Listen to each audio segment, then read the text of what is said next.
Aquí vamos a compartir. Les recuerdo que la dimensión de análisis está en esta definición. Este es un PPT que ustedes tienen en la plataforma disponible, pero que básicamente son, como acá dice, una suerte de apertura en temas relevantes para los objetivos específicos. O sea, yo defino un objetivo específico y yo determino desde qué perspectiva, desde qué ángulo, desde dónde voy a orientar el trabajo de campo en función del objetivo específico. Eh, Ahora, esto normalmente en un trabajo de investigación, las dimensiones se definen atendiendo los marcos teóricos. O sea, desde el marco teórico yo saco criterios para definir una dimensión, digamos, para definir las dimensiones del análisis de cada uno de los objetivos. Eh, por ejemplo, si yo, este es el ejemplo que vamos, si yo lo que quiero en un objetivo específico es obtener esto, o sea, es determinar cuál es la percepción de los estudiantes respecto de un profesor en aula. Esto es súper genérico, da lo mismo si un profesor universitario, de escuela, lo que sea.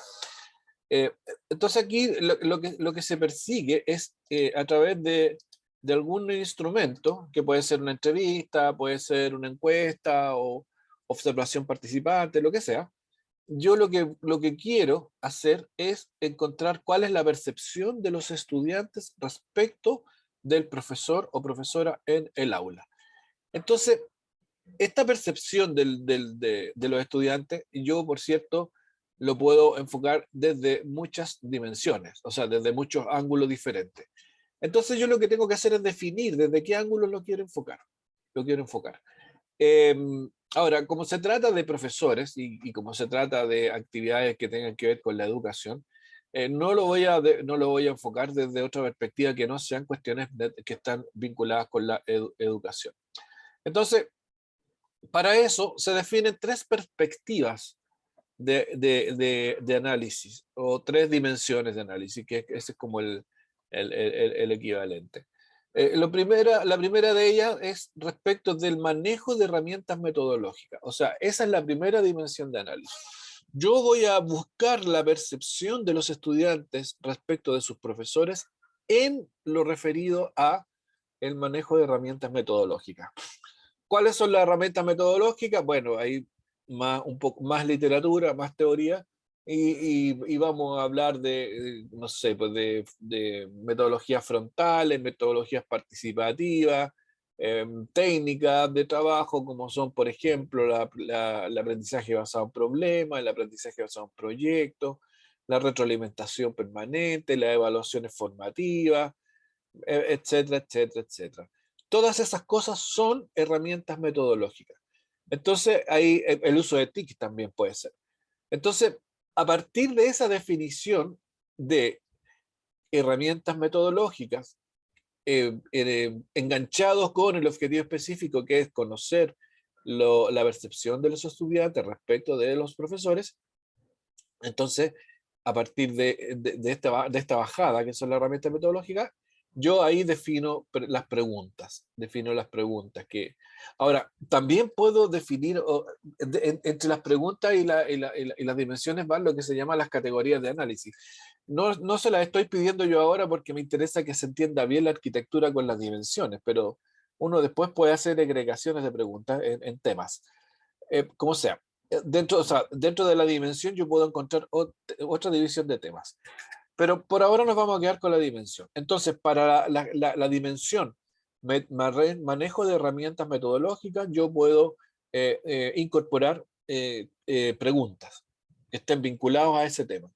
Como son, por ejemplo, si vamos a hacer una entrevista en profundidad a un estudiante respecto de sus profesores, yo puedo preguntarle al estudiante qué, no sé, si que según la percepción de él, o cómo ve, ¿no es cierto?, la participación, si el profesor fomenta o no fomenta la participación de los estudiantes en las salas, digamos, en las actividades de aula. La otra pregunta puede ser si el profesor o la profesora genera instancias en que el estudiante puede ir reconociendo sus avances en el curso en forma paulatina, eh, y reconociendo sus avances en cuanto a aprendizaje, obviamente. O bien puede ser también si el profesor en sus clases incorpora, incorpora elementos tecnológicos como apoyo para la presentación de sus clases. O también puede ser si el profesor o profesora realiza actividades que permiten que los estudiantes participen activamente en las sesiones de clase. Entonces ahí uno puede ir indagando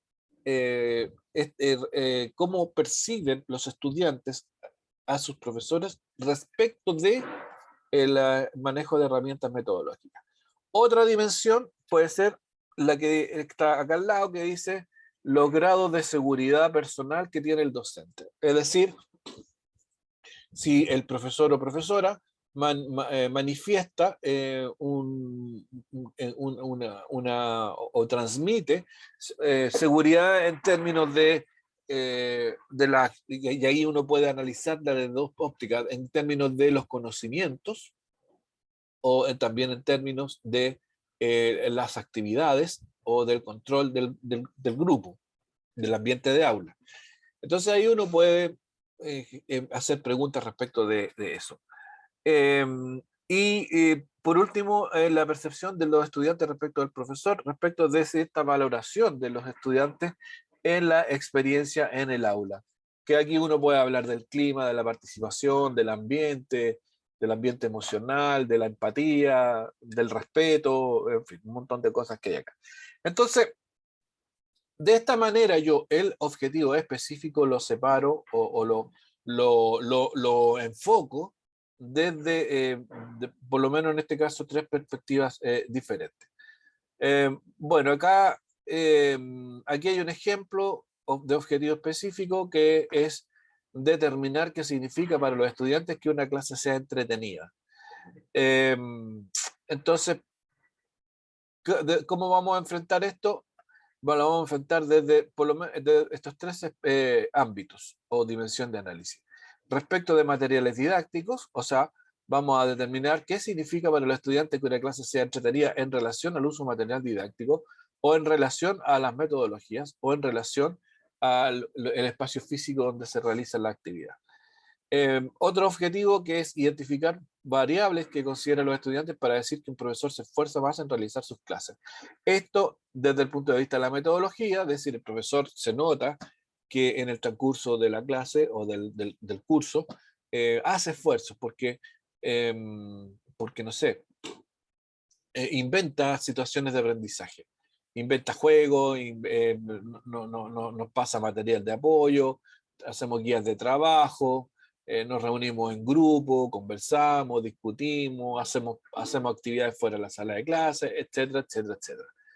Y también con la actitud del profesor, es decir, el profesor o profesora muestra preocupación por lo que se está haciendo, eh, se preocupa que los estudiantes estén al día, que no queden estudiantes atrás, qué sé yo, no sé, pues se preocupa de que cada vez que hay una evaluación hay una retroalimentación para que cada estudiante sepa exactamente cuáles son las falencias o cuáles son las fortalezas que hay en relación a los contenidos que se quieren evaluar o las habilidades que se están evaluando y así, etcétera, etcétera.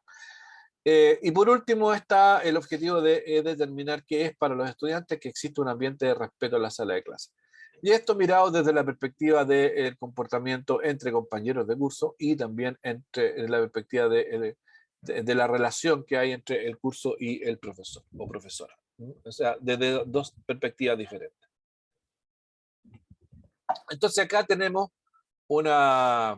¿cómo se llama? Un ejemplo de cómo conversan los objetivos específicos con las dimensiones de análisis. Ahora, ¿una dimensión de análisis se puede repetir para cada uno de los objetivos? Sí, eso depende del objetivo, pero sí se pueden repetir. De hecho, se pueden repetir hasta las tres dimensiones de análisis. para 3 objetivos que son diferentes. En eso no hay drama. Ahora, ¿hay algún número, un número fijo de dimensiones de análisis? No. Lo que sí es que si solo se construye una dimensión de análisis, es muy restrictivo, y estaría indicando que el objetivo específico en realidad es más bien chico, es más bien de poco alcance. Normalmente cuando un objetivo específico está bien redactado es posible obtener o pensar en al menos 2 o 3 o 4 dimensiones de análisis. Así es que ese es el número que tiene que haber en cada uno de los objetivos. Bueno, aquí estamos, objetivo, aquí hay otro ejemplo. La percepción de los alumnos sobre la utilidad de un programa de estudio, desde el punto de vista de los contenidos, desde el punto de vista de los profesores. La percepción de los alumnos sobre el colegio, desde la perspectiva de los profesores, de las actividades extracurriculares, de compañeros y compañeras. La perspectiva de los alumnos en relación a los profesores desde, o sea, las expectativas que tienen los alumnos en relación a los profesores, desde el punto de vista de los conocimientos de los profesores, de la empatía de los profesores, del dominio de los profesores y del ambiente de aula. Aquí también hay otro caso de objetivos específicos que se abren en dimensiones. Bueno, y como les decía, cada dimensión, cuando ya están bien definidas, se le asocian a esas dimensiones preguntas. Preguntas que tienen que ver con la dimensión y que tienen que ver con el objetivo, ¿no? Y ahí ya, y cuando estamos en esta etapa de la construcción de las preguntas, estamos en el diseño del cuestionario propiamente tal, o del guión de preguntas, en este caso para una entrevista en profundidad. Ahora, como decíamos, las dimensiones se definen inicialmente en el trabajo, digamos, en el diseño de la investigación. Ahí se hace una primera definición de dimensiones. Pero en la entrevista y en el análisis de la entrevista podría perfectamente ocurrir que si para un objetivo específico yo dibujé, por ejemplo, voy a volver al caso de acá, por ejemplo, en esto que tiene que ver con la utilidad del programa de estudio. Yo defino originalmente 2 dimensiones, una que tiene que ver con los contenidos y otra que tiene que ver con los profesores.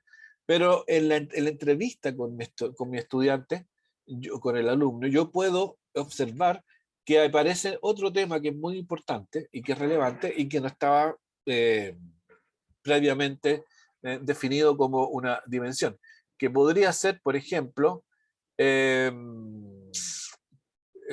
¿qué podría ser acá? Puede ser el uso de material didáctico, por decir algo.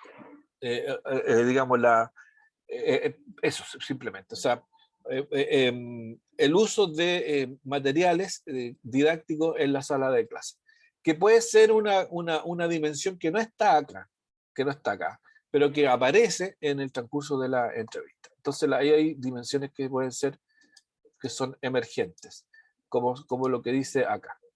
Trabajo de campo, perdón, aquí dimensiones iniciales, diseño metodológico, y aquí viene el trabajo de campo, o sea, aplicación de la entrevista, y aquí pueden emerger nuevas dimensiones en el análisis. Pueden aparecer en la entrevista propiamente tal, ¿eh? Y de hecho, en la misma entrevista uno puede decir, ya, voy a preguntar sobre esto que parece que es importante. Entonces ahí empieza a hacer preguntas. O pueden aparecer en el análisis, que después, luego de revisar el texto y ver e interpretarlo, qué sé yo, aparecen estas nuevas dimensiones. Bueno, y por último tenemos tipos de entrevistas, las estructuradas, semiestructuradas y la entrevista abierta. La estructurada es lo más parecido a una encuesta. O sea, yo diseño la entrevista con 15 preguntas y escribo las 15 preguntas y de ahí no me muevo. No hay contrapregunta, no hay nada. Yo voy pregunta, respuesta, pregunta, respuesta, pregunta, respuesta, pregunta, respuesta y chao. Las semiestructuradas, yo puedo definir preguntas previamente, pero además puedo hacer contrapreguntas. O sea, puedo hacer preguntas que emergen en la conversación. Esto es una que, si bien tiene un guión de preguntas, o incluso pueden ser temas de conversación, si bien existe eso, es algo que se asume como flexible y que implica que el entrevistador o entrevistadora puede abordar temas que no están definidos previamente dentro de las preguntas que se construyen al inicio de la encuesta. Y por último están las entrevistas abiertas, en donde no hay preguntas. O sea, no hay preguntas definidas. Yo defino objetivos, defino dimensiones, pero las preguntas no las defino. Y voy así nomás. Entonces, hablemos de respecto de la mención o no. Normalmente en una entrevista abierta se invita a la persona a que se refiera a los temas. No se le interpela con preguntas así como bien específicas, sino que simplemente habla de un tema en particular. Se le dice, por favor, refiérase a esto, qué le parece esto y cosas por el estilo. Y ahí tenemos las preguntas abiertas. Bueno, aquí tenemos un poco más de la estructurada y la semiestructurada. Aquí no hay un guión previo para categoría. Llegamos hasta las categorías y ahí quedamos. Aquí hay más que preguntas, se definen temas de conversación, pero también pueden haber preguntas acá. Y aquí se definen preguntas cerradas para cada categoría y esas preguntas no cambian en una entrevista estructurada. Bueno, estamos en el análisis de los datos. No sé si hay consultas respecto de esta parte. Profe, Adelante, por favor. yo sí tenía una duda. Por ejemplo, para que sea semiestructurada, no todas las preguntas tienen que tener contrapreguntas, ¿cierto? O sea, pueden como, nosotros tenemos, si no me equivoco, como 15 preguntas, Ah, entonces de esas tenemos como la opción a lo mejor de seguir ahondando en el tema, pero no todas. sí, por supuesto. Sí, Ya. sí, absolutamente. Normalmente la contrapregunta no se planifica, sale en la conversación y sale por la interacción. Pero Sí. claramente no todas las preguntas van a tener contrapreguntas. Eso no hay una Profe, regla para eso. ¿Sí? y lo otro, por ejemplo, ya, en el tema del taller, eh, nosotras podemos a lo mejor tener contrapreguntas que puedan surgir dentro de la entrevista, Sí. pero si, por ejemplo, tenemos como la idea a lo mejor de esas preguntas realizarlas si es que se toca a lo mejor cierto punto en la respuesta, y si no la persona, el entrevistado en este caso, no responde como con la idea que nosotros teníamos que respondiera, no importa la contrapregunta, o sea, es como una idea nomás. Sí, claro, uno puede hacer uno puede imaginarse la entrevista y uno puede decir, ya, si en esta pregunta me responde por aquí, yo trato de profundizar, si me responde por acá, lo dejo ahí, puede ser. Eso es parte también del guión y de la planeación de la entrevista.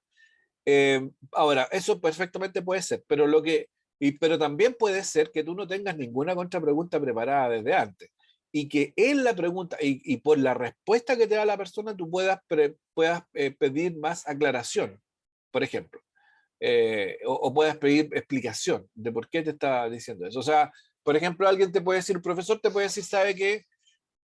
O un estudiante. Mis profesores en general usan el sistema, no sé, la metodología frontal. Y a eso el alumno le agrega, y a mí me encanta, por ejemplo. Te pueden decir algo así. A mí me gusta. Y me gusta que los profesores usen eso porque es lo que me acomoda. Entonces ahí uno puede decir, ya, pero ¿por qué te acomoda? ¿Qué ventajas le encuentras? Y algo por el estilo. A partir de la respuesta, que a todas luces puede resultar una respuesta que sorprenda, ¿no es cierto? Porque que un estudiante diga, sabe que a mí me gusta mucho que mis profesores den clases frontalmente y yo tener una actitud más bien pasiva, que el trabajo lo haga él, cosas por aquí, yo me dedico solo a tomar apuntes. Eso podría interpretarse como una respuesta un poco extraña, ¿no? O que escapa a lo que normalmente los estudiantes declaran de muchas maneras, que les gusta que los tomen en cuenta, que les gusta que participen, que les gusta entretenerse y cosas por el estilo. Entonces, ahí queda dando bote la contrapregunta, en mi caso, si a mí me pasara en una entrevista algo así, yo trataría de que me explicara por qué prefiere esta persona o preferiría esta persona tener una actitud pasiva y no pasiva, pasiva y no activa en el desarrollo de la actividad. ¿Está claro, Natalia? Sí, profe, la última pregunta, eso No, sí. dale nomás, todas las que quieras. Por ejemplo, para el taller, en el tema de las contrapreguntas, yo tengo que contextualizar porque esa contrapregunta, por ejemplo, si el entrevistado me responde tal cosa, yo puedo preguntarle esto, algo así, o simplemente se plantea la contrapregunta No, bajo la pregunta inicial nomás. no, ni siquiera eso. En la planeación de tu entrevista tú pones las preguntas, nada más. No, no, no. Lo que yo te digo como la estrategia la tienes que tener tú en la cabeza por si ocurre.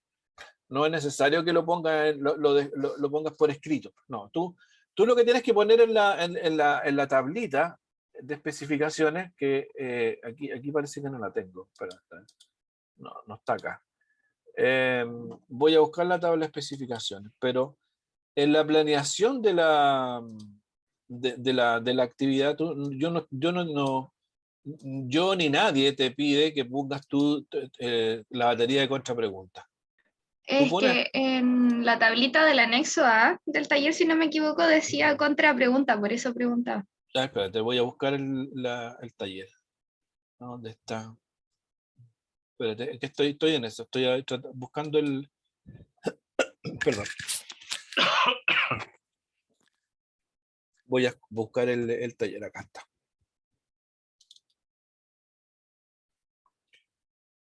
Acá. Tengo un poco de ventana abierta, se ve. Ya, ahí está. Aquí está, esta es la Ah, ya. tablita. Sí, No, no no, fue confusión mía, entonces, profe, en conversaciones probablemente con mi compañera me enredé. sí, sí, sí, no hay problema. O sea, yo lo que quiero es que para cada dimensión definas preguntas. E incluso las puedes definir como temas de conversación, ¿eh? Insisto en eso, o sea, tú no, eh, ya, estoy leyendo recién el chat, Melanie. Em, si tú vas a definir tu entrevista como semiestructurada, aquí lo que puedes poner es cada tema de conversación, no necesariamente en formato pregunta. Y lo puedes poner como pregunta, como tú prefieras. Ahora, si tú defines que tu entrevista es cerrada, ahí sí que tienen que ir todas las preguntas, y no tema de conversación. Pero para allá va el tema. A ver, ¿estamos, Natalia? Sí, profe, todo claro, muchas gracias. No, ¿por qué? Pues. Melanie, estoy viendo recién lo que tú me escribiste. ¿Con quién estáis tú, Melanie? ¿En qué grupo estáis? Con Mario Mujica y Estefanía Rivera. Melanie, Mario Mujica y Estefanía. ¿Quién me mandó por correo Yo, profe, le mandé por correo el informe. Melanie? ¿Sí? No, No, no, Estefanía. ¿Natalia? Estefanía. Ah, Estefanía, perdón, es que como tengo tantas ventanas abiertas, ya, perfecto. Y no te respondí. No, Qué raro. nos dejó en visto, profe. deshonra. No, Gracias. estoy seguro que. Bueno, una tontera. Ya, pero yo lo tengo acá. A ver, espérate, voy a ver, el de ustedes. Mm, Mario Mujica, Estefanía Rivero, Melanie Carrillo. Sí, se lo tengo hecho. No se los mandé nomás. Ya, se los voy a mandar.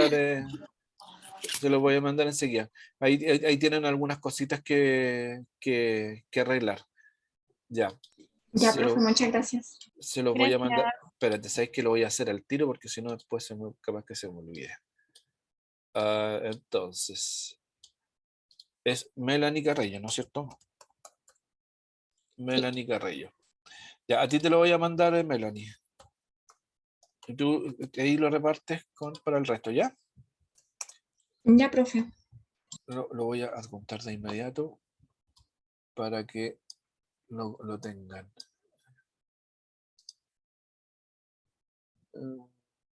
Mario Mujica, Estefanía y Melanie.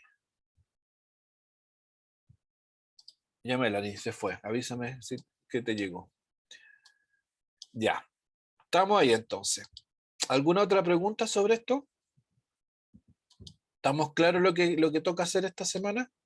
Recuerden que igual que que el estado de avance de la semana pasada, la idea es que eh, me lo envíen el mismo jueves.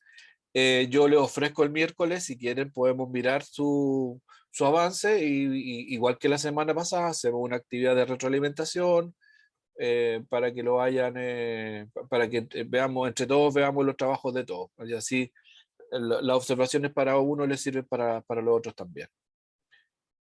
¿Estamos claros? ¿Alguna duda? No, ¿Ninguna? profe, todo bien. Ya, No, profe, perfecto. ninguna duda. Ya, maravilloso. Melanie, ¿te llegó el correo? Sí, profe, me llegó, ya se lo mandé a mis compañeros. Ya, maravilloso. Ya, entonces ahora vamos a ver la última parte de cómo se analiza la entrevista, porque esta es la parte que, a ver, ¿qué es lo que estoy haciendo? Aquí estamos corriendo en paralelo primero con el trabajo en la construcción del proyecto de entrevista, y en paralelo le estoy dando los insumos para ir haciendo lo que tenemos que hacer con el trabajo. Y yo creo que si no es el miércoles o el jueves, vamos a partir ya con el método cuantitativo. Ahí vamos a cambiar de tema.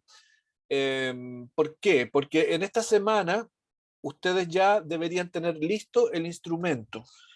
Entonces, de ahí acordamos que van a tener 2 semanas para aplicar la entrevista y hacer los análisis. Y lo que estuvimos viendo el jueves pasado es cómo se hace un análisis. Y ahora vamos a terminar de ver esto de cómo se hace el análisis. Recuerden que el jueves pasado vimos que el análisis tiene que ver con el análisis del texto y el análisis del contexto. La semana pasada hablamos del análisis del texto, ¿no? Y ahí vimos de qué se trataba, la codificación, buscar los símbolos, las nubes de palabras y esas cosas. Ese es un tipo de análisis. Y ahora vamos a ver el tipo de análisis que se refiere más bien al contexto, más que al texto. Y esta distinción en realidad es una forma de distinguir dos cosas distintas.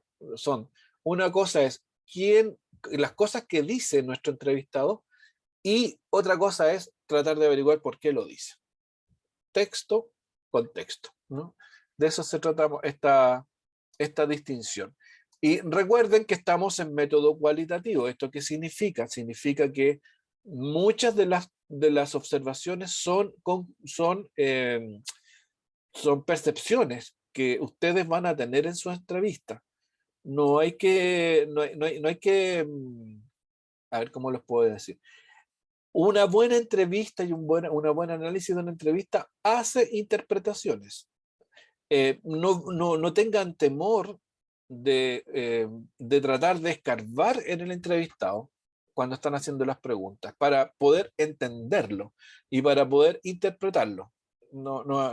Es decir, aquí en una entrevista no hay que conformarse con que el entrevistado me haga una declaración. Por ejemplo, en relación a lo que pasó ayer en el país, la elección presidencial y todo lo demás, yo puedo tener un entrevistado y le puedo hacer una siguiente pregunta. A ver, ¿qué le parece a usted el triunfo de Gabriel Boric en la elección presidencial de Chile? Entonces el entrevistado puede responder, me parece bien. Entonces ustedes van a decir, me parece bien. Ya, y nos quedamos ahí. La pregunta es, ¿por qué le parece bien?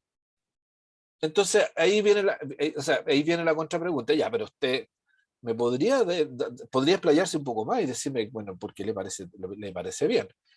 Entonces alguien puede decir, mira, me parece bien porque, no sé, porque va a haber más respeto. Ya, pero ¿respeto de qué? ¿Respeto de qué o para qué? ¿O para quiénes? ¿Para quién o para quiénes? Ah, bueno, porque va a haber más respeto por la libertad de las personas, por su orientación, porque no se les va a perseguir y qué sé yo. Entonces, con todas esas declaraciones, uno puede dibujar el perfil de la persona. Y uno puede decir, Mire, a mí, por las respuestas que me da esta persona en relación a esto, esta persona es una persona que acepta las diversidades, es una persona tiene que, no sé, que puede ser una persona progresista, no sé, que tiene una mente abierta, que acepta la libertad y cosas por el estilo. O sea, uno a partir de las respuestas que va teniendo y a partir de las contrapreguntas, recuerden que esto parte con una pregunta inicial. La pregunta es, ¿qué le parece el resultado de la elección presidencial de ayer, en donde ganó Gabriel Boric? Entonces, y la respuesta es, me parece bien. Entonces viene la contrapregunta, ya, ¿pero qué?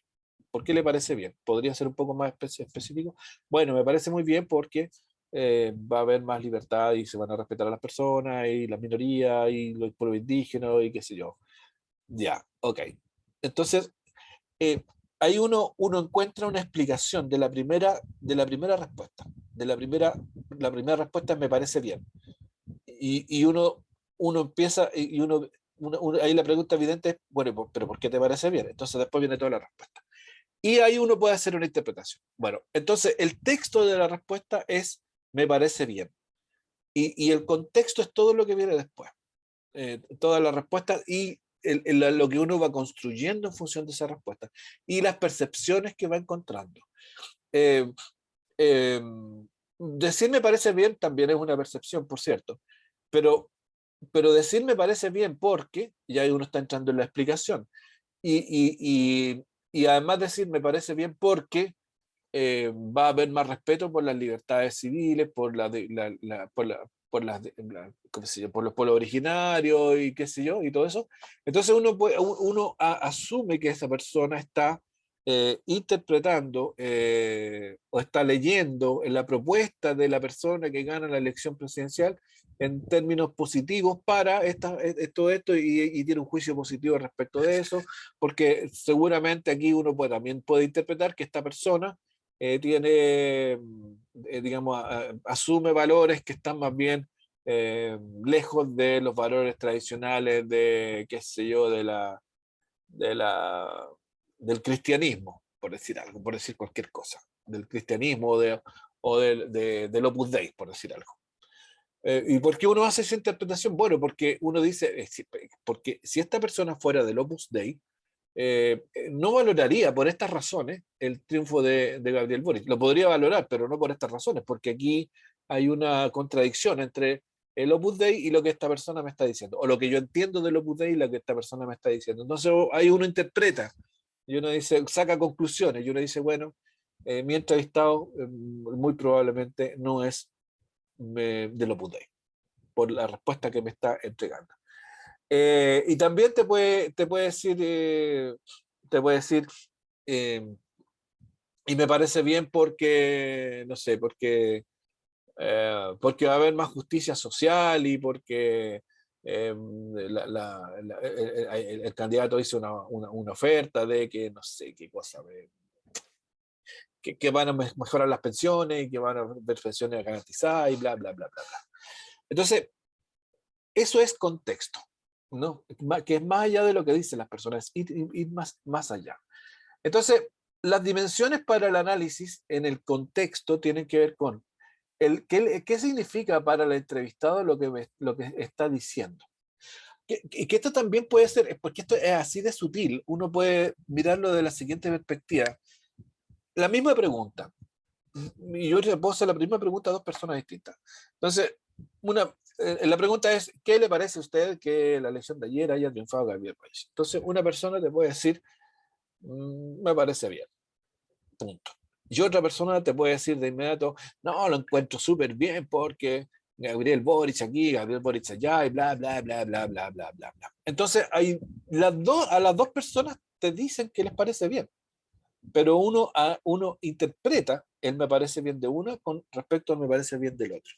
En un caso es un me parece bien casi como una indiferencia, que quizás si Gabriel Boric no hubiese ganado también habría dicho me parece bien.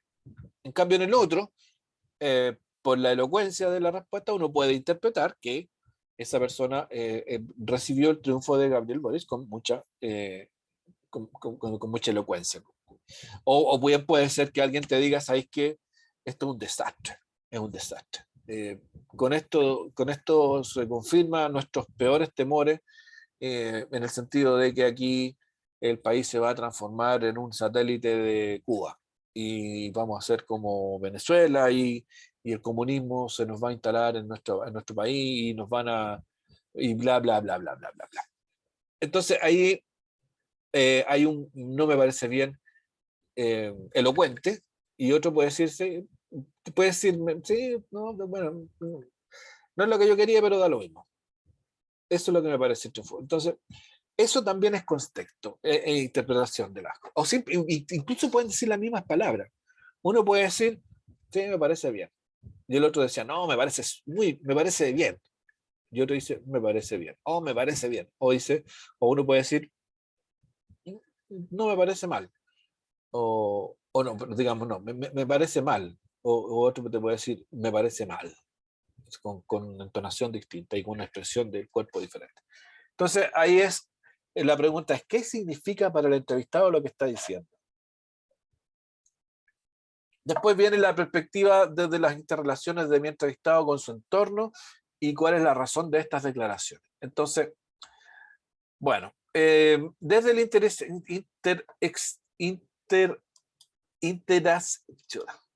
interaccionismo simbólico, ¿qué nos dice esto? Que es una forma de interpretación de lo que aparece en la entrevista. Que bueno, nosotros como seres humanos, y esto es parte de la teoría del conocimiento, también de la biología del conocimiento, nosotros le generamos valor a las cosas en función de lo que nosotros creemos, de nuestra estructura de creencia, de nuestra estructura de valórica, si ustedes quieren. Entonces uno a través de una entrevista puede acercarse a esa estructura, entenderla, ¿cómo se llama? A partir de la interpretación de las cosas, uno puede interpretarlo esto. Entonces, como aquí dice, cada ser humano sitúa sus actos hacia los objetos en función de lo que estos objetos significan para él. Cada uno tiene sus propias significancias. Y esto tiene que ver con los objetos, los acontecimientos, las experiencias. Entonces la pregunta es, ¿qué significa para mi entrevistado lo que me está diciendo? Eso es interaccionismo simbólico, los símbolos, ¿qué significa para el entrevistado? Desde la etnometodología, cuando alguien dice, por ejemplo, esto tiene que ver un poco con lo siguiente, sigamos con el ejemplo o mejor cambiamos de ejemplo, algo que tenga que ver con educación. Por ejemplo, ustedes tienen un estudiante que empiezan a preguntarle respecto de su relación con la matemática y con su interés por estudiar matemáticas. Entonces ustedes se pueden encontrar con alguien que permanentemente da muchas señales de que le interesan mucho las matemáticas y de que tiene que si bien las encuentra complejas, pero eso no es un impedimento, y que tiene cifrada esperanza en poder seguir desarrollando conocimiento y estudiando y bla, bla, bla, bla. Entonces uno puede decir ahí, bueno, ¿y esto por qué está ocurriendo? Y uno podría suponer que esta persona vive en un ambiente donde hay alta valoración por las matemáticas, y uno podría decir, mire, sabe que es muy probable que este niño que le gustan tanto y declara que las matemáticas son fantásticas, es muy probable que en su entorno familiar haya personas que se desarrollen en el ámbito de la matemática o que se preocupen por la matemática o que motiven a esto para la matemática o que no sé. Capaz que haya en esa casa hayan ingenieros, profesores, profesoras, o científicos o científicas que dan un entorno, dan un ambiente particularmente favorable para las matemáticas y que eso se verifica, se expresa en el niño. Entonces uno puede suponer eso y uno puede explicarlo a partir de eso. Entonces, aquí uno puede decir entonces el significado de lo que me dicen las personas tiene que ver con la interrelación que esa persona tiene con su entorno, ¿no? Si esa persona está en un entorno muy hostil para las matemáticas, en su entorno, este niño, muy hostil para las matemáticas en su entorno familiar directo, es muy probable que ese niño no manifieste agrado por estudiar matemáticas. O incluso puede ser que yo no sé si a usted le ha ocurrido alguna vez, pero que yo lo he escuchado muchas veces, que en el entorno de la sala de clases de la escuela, ahí donde los niños hacen su experiencia de aprendizaje hacia las matemáticas, se desarrollen situaciones poco gratas, se desarrollan situaciones, no sé, traumantes, que es como un extremo, pero se desarrollan situaciones que no son agradables para el niño. Que tienen que ver con la incomprensión de la disciplina, o que tienen que ver con la falta de empatía del profesor o de la profesora, de la falta de motivación, del exceso de celo, de lo aburrido, de lo mecánico, del sinsentido, porque hay una pregunta evidente que un estudiante se puede hacer cuando está tratando de resolver, por ejemplo, no sé, cuando está en un ejercicio de reunión de términos semejantes, de estos que tienen x al cuadrado y cuadrado, x cuadrado, y cuadrado x, y tienen 20 términos distintos, con signos más, signos menos, qué sé yo, y tienen que hacer la agregación de términos semejantes. Entonces la pregunta que un niño se puede hacer ahí es, ¿y esto para qué me sirve? ¿Para qué? Y la respuesta, y dependiendo de la respuesta, que se crea un ambiente. Entonces, a esto se refiere la etnometodología. Es decir, yo a través de las declaraciones del niño me puedo hacer una idea de cómo ese niño se desarrolla en un ambiente en particular respecto de un tema en específico. Es decir, yo puedo explicarme lo que me están respondiendo por la interacción que las personas tienen con su entorno. Que en el caso del niño y las matemáticas puede ser, lo puedo indagar desde la perspectiva familiar o lo puedo indagar desde la perspectiva del aula. Entonces yo puedo decir aquí, bueno, lo que el niño me está diciendo se puede explicar porque en la familia pasa A, B, C. O se puede explicar porque en la sala de clase con el profesor o profesora de matemática pasa Z, Y, X. Entonces, ahí cuando yo acudo a la explicación por la interacción de la persona con su entorno, estoy en lo etnometodológico. Y finalmente, lo fenomenológico tiene que ver con las vivencias, tiene que ver con la valoración, que está vinculado a lo etnometodológico, pero aquí las personas lo asocian más bien con lo propio y no con la interacción con los otros. Es una mirada diferente. Es una mirada de, mire, yo soy así, yo creo en esto. Y si uno preguntara, bueno, ¿por qué cree en esto? Quizás podría llegar hasta la socialización y meternos en lo etnometodológico. Pero cuando no se hace todo ese camino para atrás, sino que simplemente se queda con el fenómeno, yo creo en esto, estamos en lo fenomenológico. Estamos en la percepción de la persona, sin importar por qué esa percepción fue adquirida, sino que estamos ahí. Y yo me acerco al fenómeno a través de la percepción de las personas. Esto es normalmente estas son lo más frecuente en las entrevistas, que las personas se explican o las personas declaran cuestiones porque tienen ciertas creencias y porque tienen ciertas convicciones y finalmente uno cuando trata de indagar por qué estas personas me dicen lo que me están diciendo, llega a las convicciones. O uno puede sospechar que tiene esas convicciones. Por ejemplo, en el triunfo, o sea, el resultado de la elección de ayer, si alguien me dice, sabes que, bueno, esto es más o menos obvio, pero bueno, uno puede decir, yo bueno, en realidad no tiene por qué ser tan obvio. Yo no estoy conforme con el resultado de la elección del presidente Gabriel Boric. Uno puede interpretar que eso es porque esta persona tiene un pensamiento vinculado a la derecha. Entonces, uno ahí dice, bueno, esta persona me dice esto porque, ¿y por qué me dice esto? Bueno, porque seguramente esta persona tiene esta estructura de creencias y me dice esto. Ahora, también lo puede decir alguien que sea de la extrema izquierda o de más de izquierda. Y uno puede sospechar a partir de la respuesta que lo que cree es que Gabriel Boric no representa genuinamente los valores que esa persona cree y esa persona se autodefine como alguien de izquierda y dice, no, Boric no,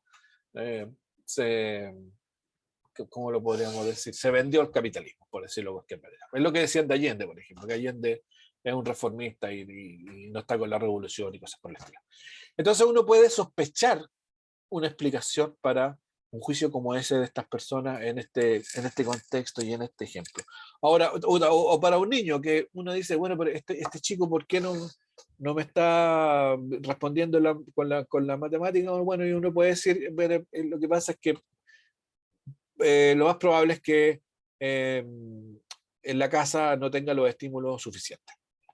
Y sus padres o su entorno no se preocupa por este niñito y no lo apoyan. O uno podría decir, mire, lo que pasa es que el colegio, el profesor, la profesora no se preocupa lo suficiente y que eso puede deberse a cuestiones de motivación o cuestiones que tengan que ver con la infraestructura o con el número de alumnos por sala de clase, que sé yo. La cosa es que este niño recibe muchos estímulos negativos en relación con la matemática y con los aprendizajes de la matemática. Entonces ahí vamos encontrándonos también por esa vía con explicaciones diversas desde la fenomenología. En este caso de la etnometodología.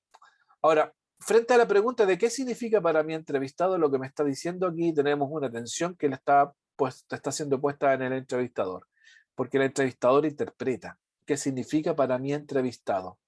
Y aquí, bueno, ahí uno captura estados emocionales y uno no puede indagar con contrapreguntas. ¿Qué significa para mi entrevistado lo que me está diciendo? Muchas contrapreguntas hasta formarse una idea. Y esto de formarse una idea significa hasta encontrar algo que me deja tranquilo en la interpretación. Dos entrevistadores pueden hacer contrapreguntas diferentes. Por eso es que esto es subjetivo como en cualquier método cualitativo. ¿Qué significa desde la perspectiva de las interrelaciones de mi entrevistado con su entorno? Aquí la entrevista tiene que ver con la comunidad educativa. O sea, si ustedes van a hacer una entrevista a los estudiantes de Plense con las distintas dimensiones y objetivos que me han estado entregando en cada uno de sus trabajos, un foco puede ser someter el entrevistado a preguntas vinculadas con su relación con el entorno, que el entorno de la carrera, que son los profesores, las autoridades de la carrera y sus compañeros y compañeras, por ejemplo. Bueno, y las razones de estas declaraciones, bueno, aquí enfoques causales que el entrevistado concibe desde su propia biografía o experiencias. Bueno, entonces, como sea, que venga de la fenomenología, de la etnometodología o del interaccionalismo simbólico, la labor de análisis siempre es una interpretación permanente. Aquí no hay que perder nunca de vista que la entrevista de profundidad es parte del método cualitativo y el método cualitativo es interpretación, siempre. Sea que se trate de entrevista en profundidad, focus, o también que se trate de, ¿cómo se llama?